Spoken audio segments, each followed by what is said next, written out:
Welcome to the LegalTube podcast, presented by LawyerLocate.ca. Join us as we explore the latest trends, strategies, and tools for promoting your legal practice in the digital age. Hosted by Mark Robbins, CEO of LawyerLocate.ca, LegalTube, and Digital MSpace, where we're all about legal marketing online for Canadian lawyers. Let's dive in. Welcome to LegalTube.ca, the podcast. We're happy to have you here for episode 7. Today, we're very pleased and excited to be welcoming to the show Sandra Bekhor, who is the owner of Bekhor Management, a long-time marketing person in the legal field in Ontario, in Canada. I've known Sandra for many years. We'll probably get to a point where we try and figure out how long that is. I've known her significant other for a very long time. So without further ado, let's welcome Sandra to the show. Hi, Sandra. How are you? Hi, Mark. Thanks for the invite. Oh, we're pleased to have you. So can you tell us a little bit about your background and Bekhor Management? Sure. I started this business around 18 years ago, and I think that's around the time I met you, actually. Okay. I have a surprise little prop here. Do you recognize this? Oh, yes. Okay, so that was the event where we met. You're right. Okay, now I do remember. The Google event at their colorful office was a nice event. Yes, it was. It was Yeah. cool. So my business focuses on helping lawyers and other professionals with marketing and management. And these days, that's pretty much focused exclusively on coaching. Now, when you say coaching, is this one-on-one? Is it virtual or a combination of both? It's both. And sometimes it flips back and forth. So sometimes it starts as a group, and then there are one-on-one coaching sessions with individuals in the group, and then we go back to the group. So there are many different ways of doing this. It's based on what the client needs. Now, I understand from doing our research that you have started a new group coaching program that's called Mindset Mastery for Lawyers. Can you tell us a bit about that? It sounds very interesting. Yes, it is very interesting. Thanks for asking. So it starts with a session called Introduction to Mindset Mastery, which is basically a 1 hour a 1 hour introduction to concepts. And I can just give you the elevator pitch on that right now. Okay, thank you. To help you understand, make it a little funny if I'll try, okay? So you're my vintage. You remember Flintstones. You remember Fred Flintstone with like the devil on one side and the angel on the other side. No, go do it. No, don't do it. So we're all like that. We're all Fred Flintstone walking around with the devil and the angel, right? And so the Mindset Mastery program is about understanding your mind. And inside all of us, we have wisdom. So we have that inner wisdom that knows when you need to take a break, that knows the right thing to say to the client who's having a difficult day, all these things that come from our inner wisdom. We also have our inner self-sabotaging techniques, right? Where we set ourselves up to not set expectations correctly and then have problems down the road with a client or a supervisor, to have too packed a day where you know you're going to be late for every single thing, including the client who hates it when you're late. So these are the two things that we battle with every single day. And so the Mindset Mastery program is about learning how to take back time from the sabotaged part of your day and have more of your day in that inner wisdom, because we all have it. That's fascinating. So let me ask you this, specific to lawyers or your lawyer clients in this, how receptive are they to this concept in a bigger picture, to being open to it? Actually, that was my question. When I started this, I was like, not sure if this is going to work, Right. And then I start introducing it to clients very gently, watching, how are they reacting? And I was blown away by how receptive they were. Like blown away. Not only receptive, but almost like they have this need to talk about these things. Okay. So, and did you get any? Okay, so I want to do this two ways because I'm always curious, because I find with our businesses that we start talking about the different age demographics in the legal community in Canada, you can get some pretty dramatically different feedback, for example. So are older, more established lawyers less reluctant or more reluctant to get involved in something like this, as opposed to maybe not new calls, but maybe lawyers that have been out three to 5 years after their call? Yeah, you're asking the right questions, Mark. Thank you. Um, yes. So the more established lawyers are not quite as receptive to this, but I don't want to overstate that because I think that the level of receptive that I'm seeing from them is they're receptive to offer this to their people as opposed to doing it themselves. That I think that, the people who are the owners of their firm and they've had decades in the business, they've probably encountered their obstacles and found ways around them, their own way. And so they've done a lot of this work on their own. But what they're seeing is their associates or their partners, they're seeing them run into obstacles and they're seeing this as a way to help them to accelerate how they progress. Okay, so and that's interesting because I know from our experience with our companies where we've had to go to owners of firms that have been around for a long time, 20, 30, 40 years. And when we come in with some suggestions, particularly when it comes to social media, the initial is very much pushback. Okay, yeah, you can do that for some of my juniors, or you can do that for my associates, but I don't want any part of it. And then it's trying to educate them that you have to understand, like any business, you're the face of the business. And therefore, you want to build your marketing around the face of the business. It's the days of building your brand around a logo are gone. In the legal community in this country, we, going back to Lawyer Locate as an example, when we first started putting up profiles, we'd get a lot of lawyers, oh, just put my firm logo, okay, fine. And then as we evolved, and Natalie Waddell, the founder of Lawyer Locate, did a lot of tracking in the early years to see where were people going and how long were they staying on a profile page. And it was dramatic, the length of time someone would spend on a profile page with a picture of the lawyer, and the less time they'd spend and click through on somebody that just put a logo. So over the years, that's evolved. And I think you've probably seen this as well. You and I in the green room were joking about blogging versus, I used to be vlog, but we now call video or social media shorts. What's your, I'll give you my bold statement and then I'll ask you to either counter it or agree with it or modify it. My opinion is in 2024, a law firm's money being spent on social media marketing is better spent not on a blog, but it's better spent on social media video on all platforms, from YouTube full half-hour shows to shorts to Facebook Reels to TikTok. Yes, I did say TikTok. And I'll let you go with that, and we can come back when you start to dig in and say, why TikTok? And I'll tell you why. I won't say why TikTok. I'm open to TikTok, Okay. but I know that a lot of your listeners will say why TikTok.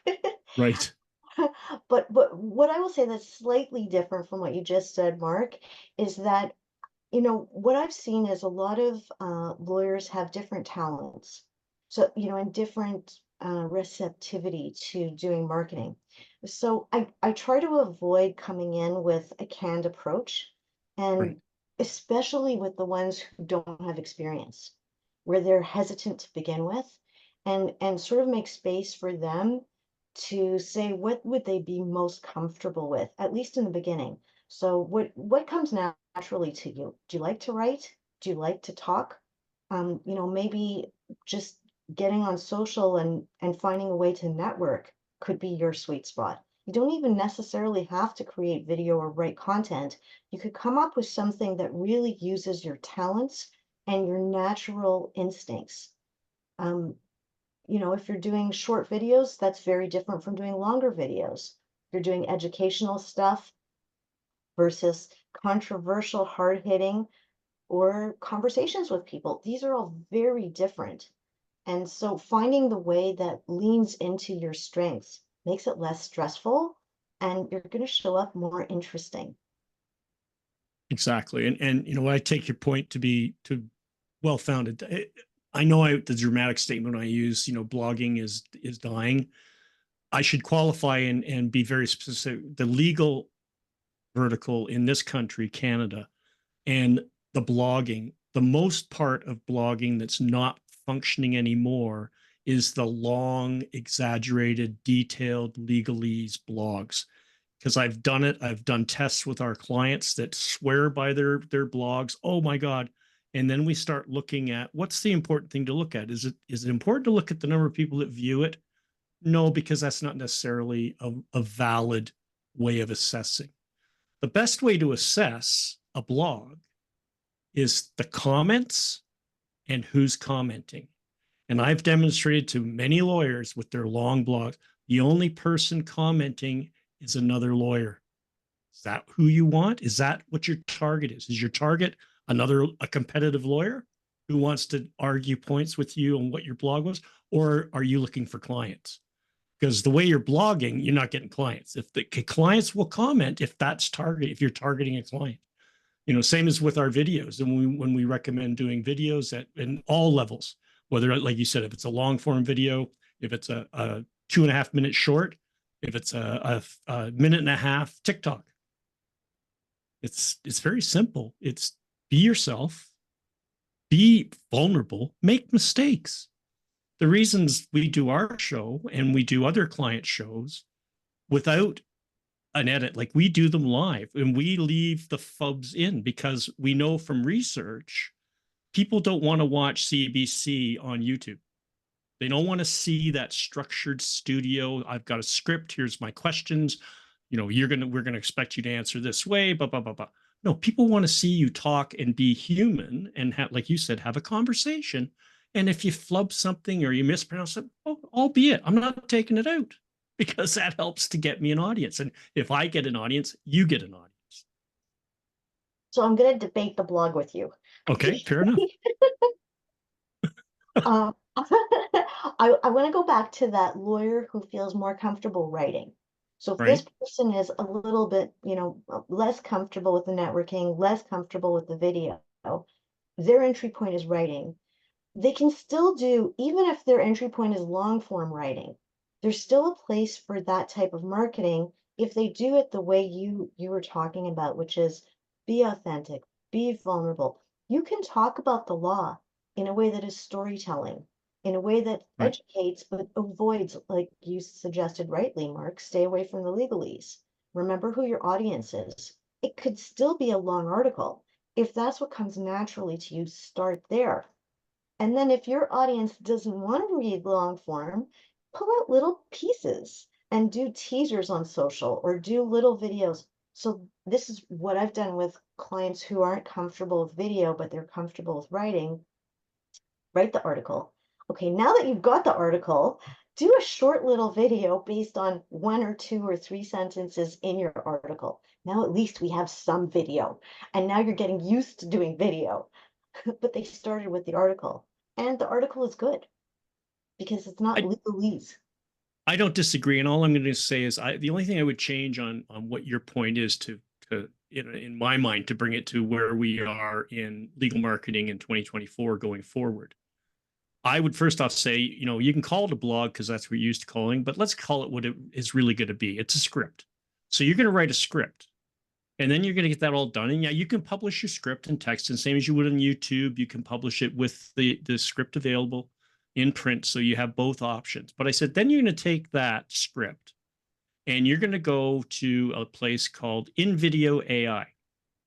And then you're going to take that script and you're going to just cut and paste it into the box it says, and it will create with all kinds of parameters a video for you in less than 5 minutes.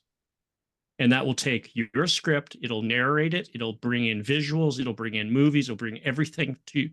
Then you can take that script. So now you say that script was a half hour, 20 minutes.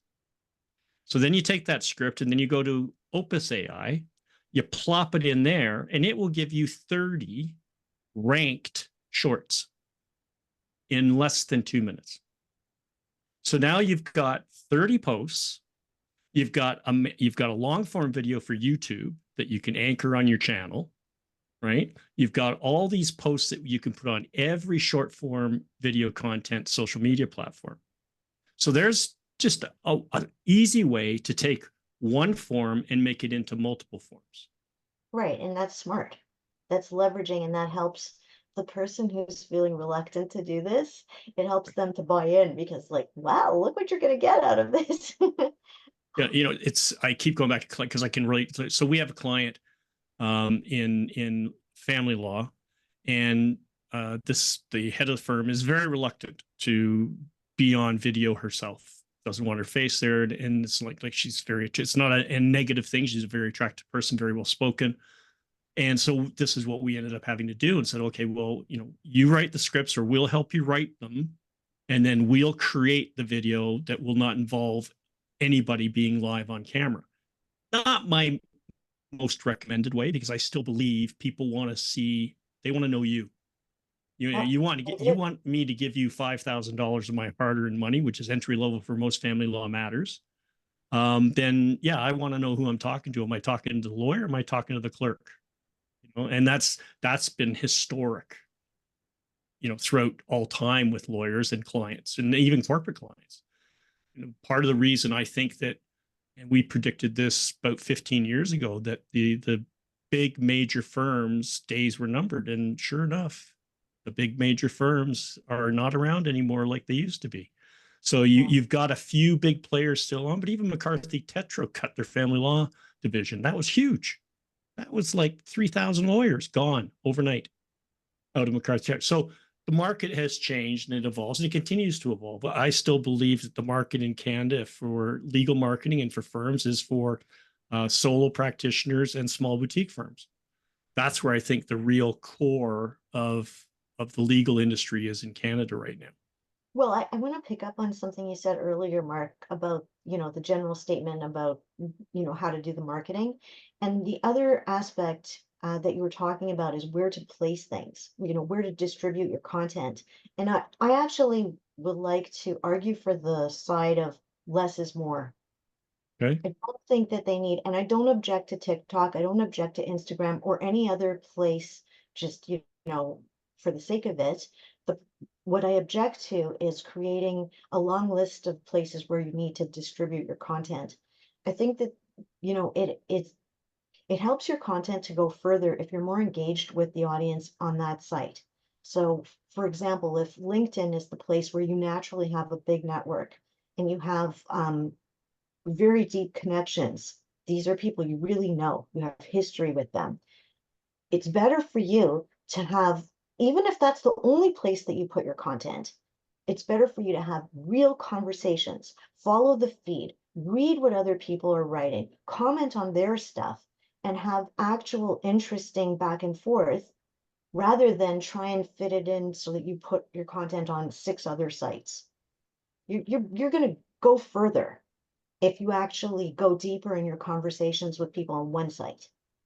I'm not going to say I disagree with you. What I would say from our experiences in the legal marketplace, that's legal discipline specific. So the example I would give you, LinkedIn primarily is business to business. Primarily, you're not going to get, if you're a family law lawyer, you're not getting a ton of business off of LinkedIn. It's just not happening. That's the numbers. I can show the numbers will support that. Whereas if you're a family law lawyer and you're looking for business, you want to be on Facebook. You want to be on YouTube and YouTube Shorts. You want to be on Instagram, and you want to be on TikTok, because that's where your clients are. That's where your clients are playing. I don't necessarily agree. I have a love-hate relationship as a businessman with LinkedIn. I can basically demonstrate that even though we're marketing to lawyers, so ideally LinkedIn should be really good for Lawyer Locate. It's not. I get more traffic and more action from every other social media platform other than LinkedIn, which I find interesting, because I'm the ideal example of what LinkedIn is supposed to be all about. I've got a service that I want to sell to another professional service. I'm the guy they want, but we don't see the result. that we should, in my mind. That's fascinating. And just to clarify, I wasn't suggesting that LinkedIn is better than any of the Oh, other no. sites. I was suggesting pick a flagship platform for your Right. marketing plan. Right. So whatever it is, it could be TikTok, it could be Facebook. Just, go deeper with it rather than just posting content out there. It's called social media. Use the social part. Exactly. Exactly. Well, I'm sure you know of or know as many of the influencers that of our the Danny Browns, Canadian ones, Danny Browns, Jeannie Dietrich out of the States, and Gary V. I mean, Gary V is the hot guy these days for all things marketing and influencing. And I do pay a lot of attention to Gary Vee's philosophies. We do incorporate a lot of what his advice is into what we do to advise our clients. And if you are going to be on a social media platform, whatever it be, whether you're going to do one, I mean, the argument is, and Gary Vee supports it. If you're putting out content to Facebook, then why are you not putting it out everywhere else? It's with all the advantage. We're not talking about a big time constraint. As Rebecca, one of our producers, would tell you, when she's doing it, we have a software package that basically takes that, schedules it, puts it out whatever times of day we want it to go out on all platforms. So doing one button, done, finished. So you do this for your week, you do it on Monday, and then you're done. And the software and the AI takes care of all the rest. So you're constantly out there. Unfortunately, we live in a world today, sadly. There's two things. One that Natalie does not like me to say a lot, but I say it's the truth. Nobody likes to read anymore. Google and has proven with YouTube. YouTube is now slightly, for the demographic of 18 to 40, YouTube searches are about 5% higher now than Google. So people want, hey, show me, walk, take me by my little hand, walk. Don't like it. Don't get me wrong. And, same as I don't like that they stop cursive writing in schools, in public school. I think it's a terrible mistake. And we're a generation away where people are going to look at handwritten books and go, what is that, hieroglyphics? Somebody tell me what this says. And that to me is kind of sad. But staying on point, I do think that the place for written word is still there. I just don't think it has the power that video does today. Yeah, I mean, the thing is that they can work well together, right? So if, Right. I encourage the clients who don't really want to do the video, they're so nervous about it. And this is where the mindset piece comes in too. We should talk about this. Yep. When if you're more comfortable with writing, you start with writing, the writing will lead you to comfort around video. And vice versa for the client who's searching for video, finds the video, but the video is only a teaser. Well, at that point, they're interested in what you're saying because they watched your video and they liked what you said. Now they will read your article. So there's kind of that back and forth between the two, video and writing. Yeah, and I don't disagree with you. And back to the mindset, mental fitness stuff. How do you see that with bringing that into what we're talking about right now, as far as different types of marketing approaches or blending the two marketing approaches? Well, I mean, what we're talking about underneath all of these tactics is fear, Right. right? I'm sure you see this, Mark. Like, why Oh yeah. doesn't the client that you just described, right? Why doesn't she want to be on video? You said undisputed, she presents well and Right.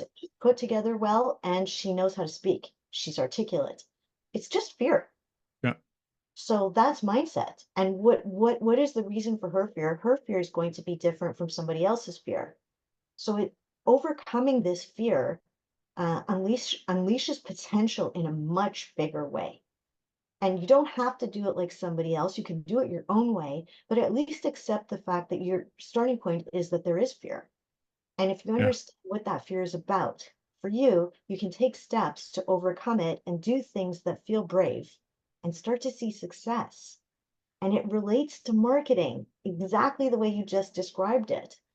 So, if somebody's feeling like, oh, I've seen this with, with clients who are like, well, they're not going to agree with like what I say. I know some people don't share my values. I don't want to put them off. I'm nervous to put my content out there. Or they're, maybe they'll laugh at me or make a flub, like you're talking Right. about. So you need to understand, what is the reason for the fear? What is the fear saying to you? Because everybody's hearing a different script. And then once you understand that, you can sort of have a calming sort of strategy to get into trying and learning how to be comfortable with making mistakes, which you spoke about in this video. You're like, well, I don't take the mistakes out. We keep them in. That's part of being human. But that's your comfort, and a lot of people haven't arrived at that comfort. Again, I don't soul all of our decisions on social media based on numbers and based on analytics. I sound like an old baseball guy who says, "Yeah, I'll take some of the information, I'll apply it to my common sense, and I'll come out at the end with hopefully a good balance." And when I give my advice, it's not solely on numbers. There's a time and a place for numbers. If somebody's looking for an ROI in working with us, we're pretty capable of showing you numbers that will back up what the results are, just based on what we do with SEO and being able to track that type of activity. Lawyers, as you well know, are a funny breed, though. That some. I know I was having a meeting with Natalie the other day, and we were talking about some changes for the future of our businesses, and we were talking about the young lawyers coming out, the new calls, and said, well, they're not going to be so hard to convince. And I said, Natalie, you don't do the sales and marketing side, I do. You'd be surprised at the number of new calls coming out that don't have a clue. And I have lobbied for 20 years. I've gone and had talks. I went to the University of Ottawa and did a talk to a bunch of law students. And I opened my speech, not to be dramatic, it was something I'm passionate about. I said, when you finish your program and you've learned the law, start figuring out how you're going to sue the law school that failed you miserably. Talking about, Mr. Robbins, what are you saying? I said, there's one major flaw in the legal education system in this country, because I can't speak to the States. You are not forced to have a minor in business, and that's the flaw. You come out of law school, you know nothing about how to run a business. You just think, well, I'm a lawyer. I'll hang my shingle and they will come. Guess what, buddy? You just walked into the most competitive profession known in Canada. There's nothing more competitive than legal industry. And I said, why should that client give you $200 an hour when the guy down the street will do the exact same service for $150 an hour? So you have to understand, you have to sell, you have to manage, you have to know how to keep your office overhead in straight, all this stuff that you have no idea about. And it amazes me, the lawyers, even to this day, that have been out 10, 15, 20 years and struggle to run their offices. So that's a big thing. We try in our own little way with the marketing side to teach, as well as as doing the job for our clients. But we try to teach them, these are the things you need to learn and understand about your business, because it's a business. Stop saying it's practice. First off, I've always wondered, do I want somebody that's practicing law? No, I want somebody that knows law. It's always been one that's stuck with me. Like, what, you're practicing? Well, when do you stop practicing and you actually learn? But I want to ask you something. There's a couple of few questions before we wind up today. So one of the things that I wanted to get your perspective. So what do you think is the biggest challenges faced by law firms today in Canada? Well, I don't think we're really over COVID. You know, it's sad to say, but the truth is that there's this disjointedness and isolation. And I think, people aren't learning how to manage remotely as well as they think they are. And they're not giving feedback enough. And the flip side of that is this new generation really wants feedback. They want feedback as much as they want money. Right. And, So that, go ahead. yeah, no, I just want to say, like, other problems that are resulting because of all of that is the relationships aren't there as easily, and that interferes with marketing, but it also interferes with mentorship and, developing allies both inside your firm and inside the profession with your referral network, with your community. All of that is essential to feeling successful, but also feeling supported. And it's shaky these days. I agree, and it leads into my next question was, and because it's something we've wrestled with, how has COVID changed the way the legal businesses operate today? Well, it's, I think, what I was just talking about. So managing remotely and, having not the same strength in terms of mentorship, not the same strength in terms of communication, and brands are breaking down a little bit. You're starting to see subcultures in a firm. So you know how we talk about a firm's culture. Now there are subcultures. Oh, this team of two or three people has their culture. This team of two people has a different culture, all in the same firm. So there's the cohesiveness isn't there the way it used to be.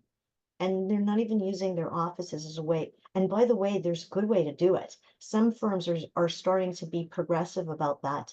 You don't have to come into the office and use it the way you used to use it, but we are going to use our office in a way that creates culture, in a way that supports our marketing efforts, or creates client events, or something that is progressive and meets these times. Right, and just by way of example, and I'll go back to our own personal experience. So I'll share with you two clients I have through the COVID experience. One client is a fairly substantial employment law firm in Markham, and they during COVID, obviously everybody worked from home. That was the way it was going to go. They had very expensive offices in Markham, a huge boardroom, kind of the classic staff of about I want to say 15 lawyers and support staff and all that. And by the end of the first year of the COVID lockdowns, the owner of the firm contacted me and said, "This is what we're thinking of doing from a marketing perspective. How do you think this will impact on our business?" And he said, basically what I'm going to do is the Law Society has now allowed us to have, like, you couldn't have remote offices in it. You had to be. So because of COVID, the Law Society said, yeah, you can go have one of those hourly rental places. That's fine, as long as you have a main address for communication. So he says, we're going to get out of our lease for our brick and mortar. All the staff we've met, and all the staff not only agree to it, they all want to do it. All the lawyers wanted to do the work remote. And if they had to have meetings with clients in person, they had various locations where they had set up for the hourly office rental type thing. And so that was 2020. So they've not gone back.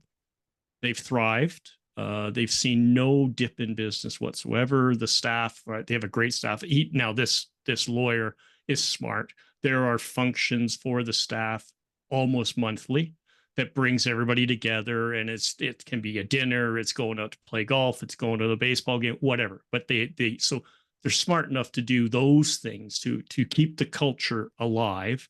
They do a lot of video, and all the senior partners do a lot of video. So that also brings everybody together a lot because they really enjoy doing it. The other side of that, I have another lawyer in Toronto that's a criminal law firm, and they went a bit crazy when they had to work remotely. It's not that they weren't technologically, but the owner was very old school. He had physical offices in about 6 locations in Ontario, all of them manned. So one, they obviously took a big loss because they had to keep paying their lease. But then it ended up that he said, "I got to get back in." So everybody's back in, and so they're back to running a law firm the traditional way of running a law firm. Well, I love the story, the first story that you were telling about the client One that second. Just had a little bit of an issue. Give me 1 second. See, these sure, are the flubs that happen. the flubs. Now I should be able to hear you. Okay, great. There we go. Thank you. The first example that you were talking about with, the client that's on the surface, just working remotely. But because they're making all those efforts to get together monthly, to do the videos together, I mean, that is meeting these times where we are. That's Right. smart. And that is how you preserve your culture and help each other to run the law firm as a business, but Right. know each other. And I would say that they still need the layer on top of that, which is how do we communicate beyond do this work, like beyond delegating and Right. coach and mentor so that people are developed and they care about that. It's not just that they get better as lawyers, but they're motivated because their career aspirations are being met. Excellent. So a couple more questions for you. These are kind of I like to get tips from my guests. So let's start with, what would be your top tips for lawyers and firms today in Canada? Your top three. Top three. Okay, Yeah. so how about I focus on the mindset piece? Perfect. Top three. Yep. Okay. So let's say, first of all, set goals for yourselves. You don't get anywhere without starting with goals. And you talked about goals before, Mark, when you were saying, well, is your client reading this or who are you trying to reach? So start with your goals. What are you actually trying to accomplish? And you don't need goals for like the next 5 years. Start with a small amount of time, a small goal. Get used to setting goals. That's number one. And number two, what are your obstacles? So if you have goals, once you have the goals, okay, let's be honest about the obstacles because Right. pretending that they're not there doesn't make them go away. And what is the nature of those obstacles? Are they real world obstacles or are they, those ways that we self-sabotage? Is it somebody's going to do too much people pleasing and it's going to eat away at our profits? Or we're nervous about getting on video? Let's be honest about the obstacles. And number three, develop the strategies to overcome the obstacles. And ask for help if you need help. I know you're lawyers and you're smart, but sometimes you need help. So true. Those are great tips. Those are bang on, and I'll certainly be stealing some of those for just our own operation here, because we forget and get longer in the tooth, and I never want to be set in my way. I always like to be the person. We were with our business, we were the first to do a lot of these things before anybody else was doing them, and they were taking risks at the time. And I remember that where it says LegalTube.ca over my shoulder. Well, I bought that URL 20 years ago. I just bought it. And I said to Natalie, I said, look and see if this is available. If it is, buy it. Well, why? And I said, just buy it. Trust me. I think it's something we're going to need. And sure enough, 10 years later, we started rolling out and evolving out LegalTube because video was becoming a thing. And we're really proud of what we've been able to do. Same as we're proud of Lawyer Locate, and what that began is Natalie's first interview with Lawyers Weekly. I remember we were running the business out of a second floor walk up in Parkdale, and it was one of the bedrooms became the office for Natalie, and it became the sales office for our telemarketers, all cramped into one little bedroom. But she, in the one quote out of that first article was, she likened Lawyer Locate to a dating service for clients and lawyers. And I thought, and it just came off the cuff for her. It wasn't planned out, but it was such a perfect description of what we were then. It was a matching system to try to get the right lawyer to the right person at the right amount of money in the right time. And over 22 years later, we're still doing it. Knock on wood. And that when I looked up myself, that's kind of an anomaly. If you ever want to have some fun, just look and see what the longest length of time of an online business lasts. So we're pretty proud of that. It takes a lot of work. One last thing I want to cover, because it's the elephant in the room, and we're not shy about talking about it here. We've touched on COVID, but we haven't really touched on the other aspect of COVID. What do you think will be the recoveries for the legal industry in Canada of what they lost during COVID and are still, in some cases, losing as a result of COVID? Could you elaborate? I'm not sure I'm getting the Okay, question. I'll do the analogy. Okay. Lawyer Locate, between 2019, the end of 2019, and when the lockdowns came into place, so those 3 to 6 months, we literally lost 55% of our business. Gone. Because we are considered advertisers to our lawyer clients, and that's the first cuts because none of them could get into courtrooms, if you remember. I think the only ones that were still really getting anything done was employment law, because they could do arbitrations and they didn't have to have a a courtroom for that. So, but for the most part, for a long period of time, certainly in Ontario, you were messed up because they wouldn't accept video. They wouldn't allow Zoom to try your matters. And I remember when they first did the first murder trial on Zoom, everybody was like, in Ontario? Really? How did that happen? So, and I'm sure well, I know for a fact the reverse of that was also true of lawyers. Lawyers lost clients because family law. We know from anecdotally that family law business dropped dramatically, not only because there was no courtroom, but people were going, well, I'm stuck here. I got no money. We got all these problems. I'm not going to go see a divorce lawyer right now.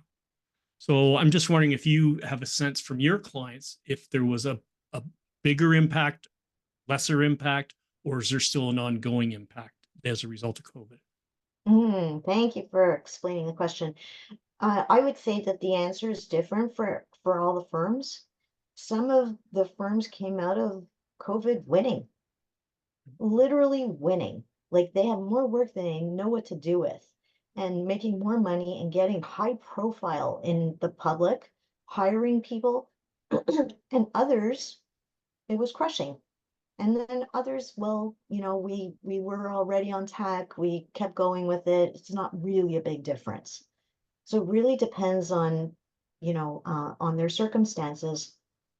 But in terms of the future, this is again where mindset comes into play, because you could keep looking backwards and saying, if you were negatively affected by COVID, and saying, doing that victim talk, which, we all can do sometimes. Right. So there's no shame in that, because it is part of being human.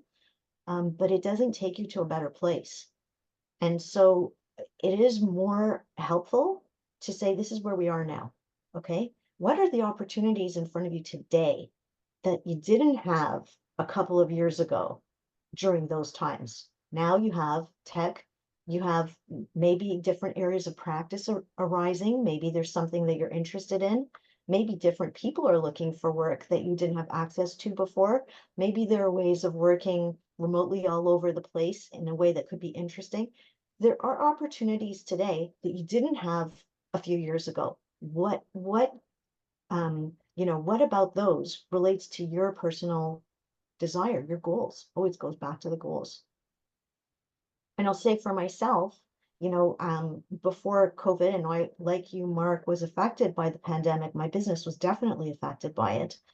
And, marketing and management, these things are the first thing to be cut, right? This is a luxury. When people are worried about recessions and other big world problems, they're not spending money on coaching and consulting.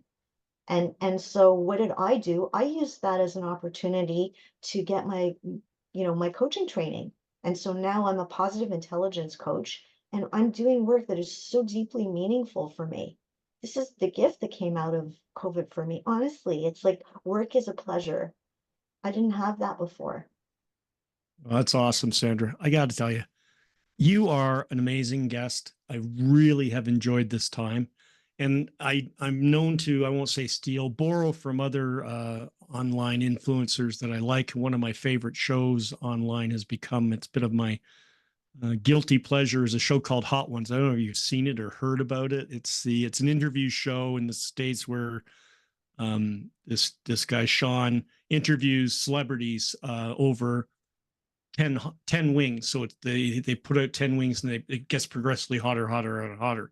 And the guy does brilliant research, and the questions are amazing. It's nothing like you would ever see on a regular talk show. It's actually, I would recommend it if there's a celebrity that you see that you like. Oh, I know I like that guy. Go watch the show. It's great. But one of the things they do at the end of the show, and I want to share that with you, is that I can't do this camera, this camera, this camera, but I can say, take a look in your camera and let's let everybody know what you're up to. Let's let everybody know a bit about your businesses and how you can help. Thank you for the invitation. And so what I'm excited to help people with these days is the mindset mastery coaching. And that starts with the introduction session. If it's an association or a firm, can do this inside. And then that follows with group coaching or one-on-one coaching. Terrific. And your best web URL for the people to find you? Bekhor.ca, Bekhor. And do you have, this will all be on the show in the lower third. Best phone number to contact you. 416-969-9600. And lastly, are you on any social medias for your business that people can come and look at what you're up to? Yes, my big one is LinkedIn. Right. Instagram getting bigger, and I've got a few TikTok videos out there. I welcome your feedback. And they're all, I take it, on your name, not the company? Yes. Okay, terrific. Again, Sandra, thank you so much for being our guest. This has been a blast. Hopefully we have put out some really good information in an entertaining manner. I certainly think that you have. I always question myself, but it has been great. And I hope we get you back again sometime in the future. And we hope all is well. And best to your partner, Gary, who knows me well, and tell him I can't wait to maybe drag him onto LegalTube. That could be fun as well. On that note, everybody, that's our show for today. Thanks again. We'll look to see you all next month. Thanks for joining us for this episode of the LegalTube podcast. Ready to take your legal marketing to the next level? Our show delivers expert insights and practical advice to help you succeed in today's competitive legal landscape. Whether you're a seasoned pro or just starting out, this podcast is for you. For more information, check out LawyerLocate.ca. And if you have any questions, get in touch with us. Thanks for listening.